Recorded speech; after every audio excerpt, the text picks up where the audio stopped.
გამარჯობა, დღეს ჩვენ ვთამაშობთ Tower Flews. დამეწერეთ კომენტარებში შემდეგ რომელი თამაში ვითამაშო. ან Roblox-ისი, ან ჩვეულებრივი თამაში, რომელიც Play Store-დან შეგიძლია გადმოწერო. ან Roblox-ისი, ან Play Store-დან რაც შეგიძლია, ან Schoolboy და ეგეთები.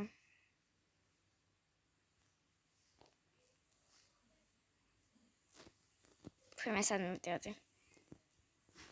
Tower Flews არც ძლიერია და არც Tower Hell-ში, მაგრამ არა ვიშა.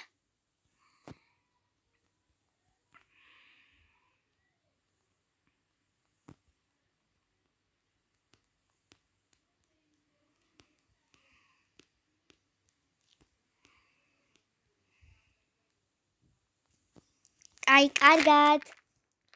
მითხარით რომელი Roblox თამაში ვითამაშო? კომენტარებში წერეთ რომ მე Roblox თამაში ვითამაშო, ან რომელი თამაში ვითამაშო ზოგადად. ანუ Play Store-ის თამაში.